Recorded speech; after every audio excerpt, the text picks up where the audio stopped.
નમસ્કાર મિત્રો. મિત્રો આજે તમારી સમક્ષ ધનુ રાશિના જાતકો માટે 2025 કેવું જવાનું છે, કયા માસમાં આપણે સાવધાની રાખવી જોઈએ, કયા માસમાં આપણે લાભ થવાનો છે, સાથે આ વર્ષમાં આપણે કયા ઉપાય કરવા જોઈએ, સવિસ્તાર સાથે આપણે ચર્ચા કરશું. સાથે 3 ગ્રહોની વિશેષ ચર્ચા કરશું. એક તો શનિ ભગવાન છે, બીજા રાહુ અને બૃહસ્પતિ એટલે ગુરુ. આ ત્રણેય ગ્રહો તમારા જીવનમાં શું 2025માં અસર કરશે એની વિશેષ ચર્ચા આપણે કરશું. સૌથી પહેલા આપણે ચર્ચા કરીએ શનિ ભગવાનની.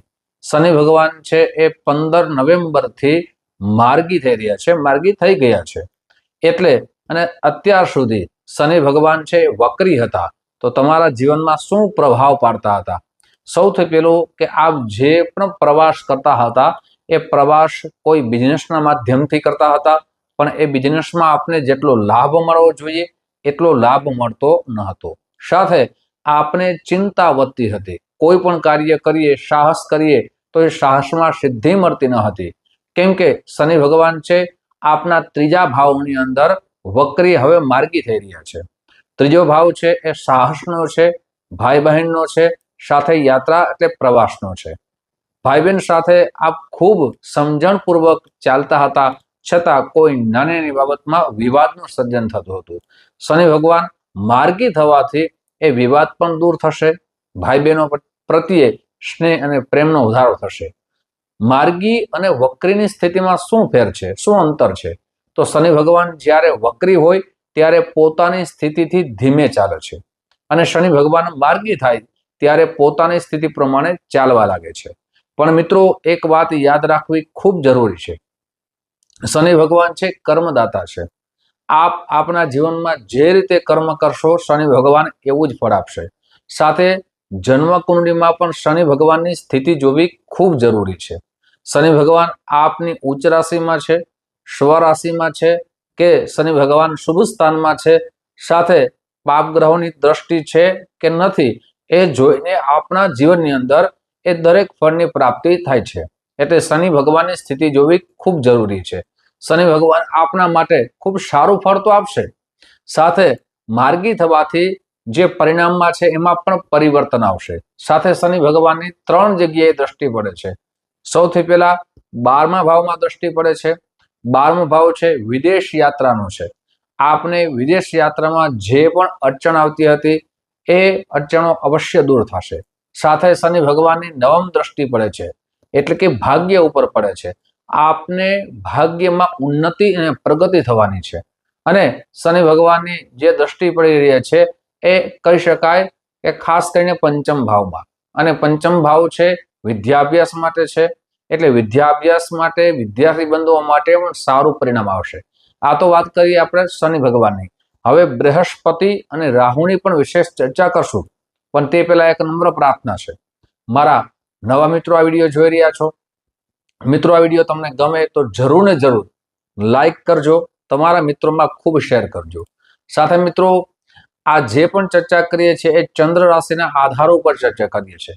તમારા જન્મના ગ્રહો કેવા છે એ ખબર નથી, પણ આપને આપના જન્મગ્રહ વિશે જાણવું હોય તો અહીં નંબર દેવામાં આવ્યા છે, સમય પણ દેવામાં આવ્યો છે. એ સમય ઉપર કોલ કરવો. સાથે મિત્રો ઘણા બધા મિત્રો ગમે ત્યારે વિડીયો જોઈને કોલ કરે છે. સમય એટલા માટે લખવામાં આવે છે કે એ સમયે આપ એપોઇન્ટમેન્ટ લઈ શકો છો. સમય ઘણા બધા વિડીયોમાં હું કહી ચૂક્યો છું. સવારે 10 વાગ્યાથી લઈ અને બપોરના 1 વાગ્યા સુધી છે, સાંજે 5 વાગ્યાથી લઈ અને રાત્રે 9 વાગ્યા સુધી છે. મારી ઓફિસ જામનગરમાં છે. આપ જામનગરથી ખૂબ દૂર રહેતા હો તો એના માટે ઓનલાઈનની વ્યવસ્થા રાખી છે. આપ કોલ કરશો એટલે પદ્ધતિ આપને સમજાવવામાં આવશે. મિત્રો હવે વાત કરીએ ગુરુ ભગવાનની. ગુરુ ભગવાન અત્યારે આપના 6ઠા ભાવમાં છે. આમ તો ભાવની દ્રષ્ટિએ 6ઠ્ઠો ભાવ છે એ અશુભ ભાવ માનવામાં આવે છે, અને ત્યાં શનિ ગુરુ ભગવાન છે એ શુભ ફળ પણ નહીં આપે અને અશુભ ફળ પણ નહીં આપે, એટલે મધ્યમ ફળ આપશે. આપને એક વાતની સાવધાની રાખવી ખૂબ જરૂરી છે કે આપના સ્વભાવ થકી, આપના ક્રોધ થકી આપના શત્રુ ન વધે એની સાવધાની રાખવી ખૂબ જરૂરી છે, જેનાથી આપનો વિવાદ ન વધે, કોર્ટ કચેરીના ધક્કા આપને ન ખાવા પડે, સાથે આપણી માથે ઋણ ન વધાય. આપ કોઈ પણ જાતનો વધારે શોખ કરશો તો ઋણ વધશે અને સાથે કરજો પણ થશે. સાથે ગુરુ ભગવાન છે એ પરિવર્તન કરશે 2025માં, એટલે કે 15 મે થી સપ્તમ ભાવમાં આવશે. એટલે એક ખુશીના સમાચાર એ પણ છે કે ગુરુ સપ્તમ ભાવમાં આવવાથી વિવાહના યોગ પણ નિર્માણ થવાના છે. હવે વાત કરીએ રાહુની. રાહુ આપના ચોથા ભાવમાં છે. ચોથો છે મિલકતનો, સ્થાવરનો, માતાનો માનવામાં આવે છે. રાહુ છે એ ચોથા ભાવમાં આવવાથી ચિંતાનો વધારો અવશ્ય કરશે. સાથે મિલકતથી લગતા પ્રશ્નો આપના અટકી ન જાય એ ખાસ કરીને આપણે સાવધાની રાખવી જોઈએ. માતાની બીમારીમાં આપણે સાવધાની રાખવી જોઈએ. નાની નાની બીમારી હોય તો સારા ડોક્ટરની સલાહ લઈ અને દવાનો જે પણ છે એ કાર્ય કરવું અવશ્ય છે, જેનાથી આપના જીવનમાં ધનની આવક થાય એના કરતા જાવકનો દર વધી ન જાય એની સાવધાની અવશ્ય રાખજો. મિત્રો, હવે માસ પર્યંતની આપણે ચર્ચા કરીએ. કયો માસ આપણા માટે લાભકારક છે અને કયા માસમાં આપણે સાવધાની રાખવી જોઈએ. પહેલો માસ છે એ જાન્યુઆરી માસ છે. જાન્યુઆરી માસની અંદર આપની પદ ઉન્નતિ થવાની છે. આપ જ્યાં નોકરી કરો છો એ નોકરીની અંદર આપ ખૂબ મહેનત કરો છો, એનું પરિણામ આપને જાન્યુઆરી માસની અંદર અવશ્ય દેખાશે. આપના કાર્યથી આપના બોસ, આપના સહકર્મચારી જરૂર પ્રશંસા કરશે. એટલે પહેલો માસ આપના માટે શુભ બનશે. હવે બીજા માસની આપણે ચર્ચા કરીએ તો બીજો માસ પણ આપના માટે શુભ બનશે. આપ બિઝનેસ કરો છો તો બિઝનેસનો ગ્રોથ વધશે. સાથે આપના સંબંધોમાં પ્રેમ વધશે. જ્યાં વિવાદ થતો હતો ત્યાં પ્રેમના સંબંધો સ્થાપિત થશે.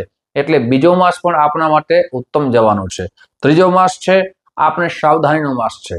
આપ જ્યાં નોકરી કરો છો એ નોકરીની અંદર નાની નાની બાબતમાં આપના બોસ સાથે કોઈ વિવાદ ન થાય, આપના સહકર્મચારી સાથે વિવાદ ન થાય એની સાવધાની રાખવી ખૂબ જરૂરી છે. સાથે આપનું સ્વાસ્થ્ય બાબતમાં આપણે સાવધાન રહેવું જોઈએ. આપને નાની બીમારી હોય તો એ યાત્રા ન કરવી જોઈએ, પ્રવાસ ન કરવી જોઈએ, એની દવા કરવી જોઈએ. સાથે સારા ડોક્ટરની સલાહ લેવી જોઈએ. ત્રીજા માસમાં જેટલી સાવધાની રાખશો આપના ખર્ચામાં પણ આપણે કંટ્રોલ રાખવો જોઈએ. હવે વાત કરીએ ચોથા માસની, તો ચોથો માસ ખાસ કરીને વિદ્યાર્થી બંધુઓ માટે ખૂબ સારો છે. આપને જે ક્રમાંકની, જે ગુણની ઈચ્છા છે એનું પરિણામ આપને દેખાશે.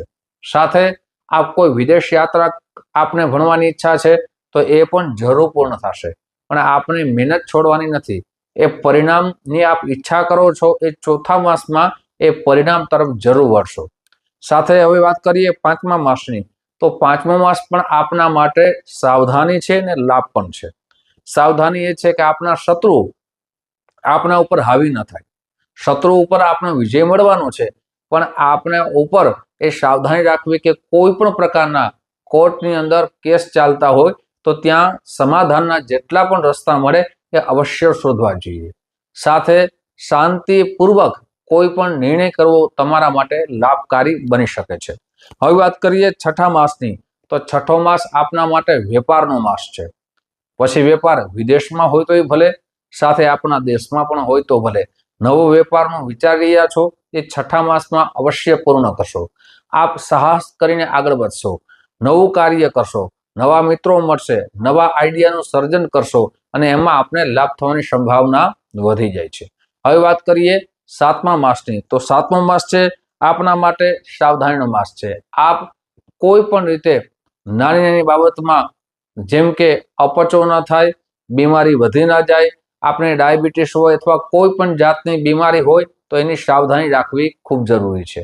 સાથે આપણે બીમારી હોય ત્યારે પ્રવાસ ન કરવો જોઈએ અને ખાસ કરીને માતાની બીમારી ઉપર આપણે સેવા રાખવી જોઈએ, જેનાથી પણ આપણે માતાની બીમારીમાં રાહત મળી શકે. હવે વાત કરીએ આઠમા માસની, તો આઠમો માસ છે આપણા ભાગ્યનો માસ છે. આપ જે પૂર્વમાં કાર્ય કર્યું હતું એ કાર્ય આઠમા માસની અંદર સંપૂર્ણ રીતે પૂર્ણ થવાની સંભાવના વધી જાય છે. સાથે ભાગ્યનો સાથ મળશે. આપ ખાસ કરીને વિવાહના પણ યોગ નિર્માણ થઈ રહ્યા છે. આપણા સંતાનોના લગ્ન થવામાં જે વિલંબ થતો હતો એ આઠમા માસની અંદર જરૂર પૂર્ણ થવાની સંભાવના વધી જાય છે. હવે વાત કરીએ નવમા માસની, તો નવમા માસની અંદર આપ સરકારી નોકરીમાં જે કાર્યરત છો તેમાં પણ આપને લાભ મળશે. સરકારી કામકાજ આપના જે પણ અટકી ગયા હતા એ જરૂર પૂર્ણ થશે. સાથે આપ નોકરીની અંદર પણ પદ ઉન્નતિ થશે. આપ રાજકીય ક્ષેત્રે જોડાયેલા છો તો તેમાં પણ આપનું માન સન્માન યશ કીર્તિની પ્રાપ્તિ થશે, આપની લોકપ્રિયતા વધશે। હવે વાત કરીએ 10મા માસની, તો 10મા માસ પણ આપના માટે લાભકારી છે, પણ આપણે સાવધાની એ વાતની રાખવાની છે કે આપ પૈસાની લેતી કરતી વખતે આપ જેમના વિશ્વાસુ છો એમની સાથે જ પૈસાની લેવડ દેવડ કરવી જોઈએ, જેનાથી આપના પૈસા ખાસ કરીને બ્લોક ન થઈ જાય, આપણા પૈસા ફસાઈ ન જાય। એટલે સાવધાન જેટલા થઈ જશો પૈસા બાબતમાં આપના માટે નુકસાનથી બચી જશો। સાથે હવે વાત કરીએ ખાસ કરીને 11મા માસની, તો 11મા માસની અંદર પણ આપણે સાવધાની રાખવી જોઈએ। શેર બજારમાં આ પૈસાનું રોકાણ કરો છો તો ત્યાં ખાસ કરીને નાનું રોકાણ કરજો, જેનાથી આપના પૈસા બ્લોક ન થઈ જાય। હવે વાત કરીએ 12મા માસની। 12મા માસ આપના માટે માન સન્માન વધારનારો માસ છે, સાથે યશ કીર્તિને વધારનારો માસ છે, એટલે 12મો માસ પણ આપનો સારો જવાનો છે। હવે વાત કરીએ ઉપાયની, તો ઉપાય કરશો તો આપના માટે જે આવતું 2025 છે ઉત્તમ બની શકે છે। સૌથી પહેલા તો આપની જન્મકુંડળી બતાવી જે પણ દોષ હોય એનું શાસ્ત્રોક્ત વિધાન કરાવવું જોઈએ, જેનાથી જન્મગ્રહો પણ આપના જીવનમાં શુભ ફળની પ્રાપ્તિ કરાવે। સાથે આપને ગુરુવારના દિવસે પીળી વસ્તુનું દાન કરવું જોઈએ, અને ખાસ કરીને ગુરુવારના દિવસે પૂર્ણિમાના દિવસે વિષ્ણુ સહસ્ત્રના જેટલા પાઠ થાય એ અવશ્ય કરવા જોઈએ। પૂર્ણિમાના દિવસે વિષ્ણુ સહસ્ત્રના પાઠ કરો ત્યારે વિષ્ણુ ભગવાનના ચરણોમાં જેટલા તુલસીના પત્રો મળે એટલા અર્પણ કરવાથી આપના જીવનમાં વિષ્ણુ ભગવાનની કૃપા થઈ શકે। સાથે આપની જન્મકુંડળી બતાવે અને પોખરાજનું વ્રત એટલે કે જેને પોખરાજ કહેવામાં આવે છે એ પંચાંગ કર્મ કરીને ધારણ કરવાથી આપના જીવનમાં સારા ફળની પ્રાપ્તિ થઈ શકે। મિત્રો, આ જ રીતે તમારી સમક્ષ દરેક રાશિઓનું રાશિ ભવિષ્ય રાખી ચૂક્યો છો, અને વિશેષ જે પણ ચર્ચાઓ છે તમારી સમક્ષ રાખીશ। આપ જે પ્રેમ આપો છો એ પ્રેમ બદલ આપ સૌનો હૃદયથી ખૂબ ખૂબ આભાર વ્યક્ત કરું છું। જય શ્રી કૃષ્ણ, મહાદેવ હર।